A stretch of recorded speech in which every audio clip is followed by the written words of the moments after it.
This is a true story. 20 Orange Street was not one of New York's fashionable addresses.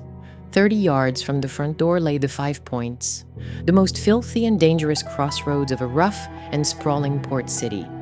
Raw sewage ran in the gutters. Dead animals rotted where they fell.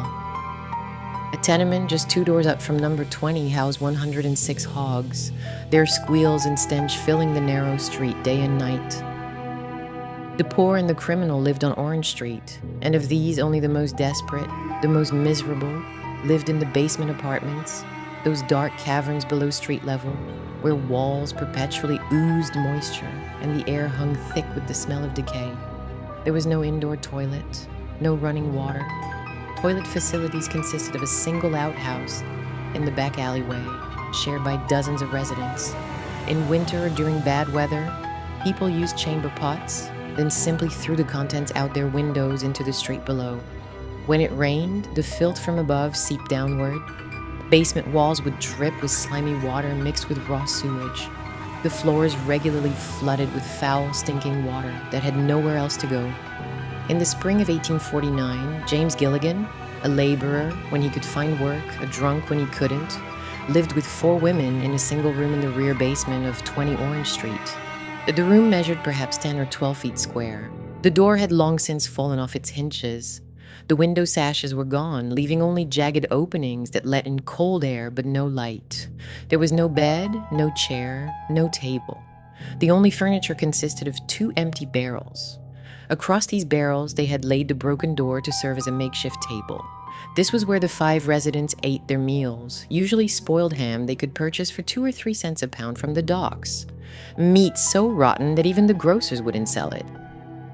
On Friday morning, May 11th, 1849, James Gilligan woke feeling uneasy. His stomach churned. He felt nauseous, weak. At first, he thought nothing of it, just bad meat, or perhaps the whiskey from the night before. A habitual drinker, Gilligan was no stranger to cramps and vomiting. But this was different. Within an hour, the cramps intensified, sharp, stabbing pains that doubled him over. Then came the vomiting, violent and relentless, and then the diarrhea began. At first, he might have made it to the chamber pot. Perhaps not, but soon it didn't matter. He was confined to the floor, too weak to move. The diarrhea kept coming in the waves, uncontrollable, unstoppable. And it was strange, not like normal diarrhea. This had no smell, no color, just a watery liquid with tiny white flecks floating in it, like rice suspended in dirty water. His body was expelling fluid at an impossible rate, nearly a quart every hour, draining him from the inside out. Within hours, James Gilligan was no longer recognizable as a living man. His skin turned ashen, then blue, a grotesque, corpse-like hue. His eyes sank deep into his skull.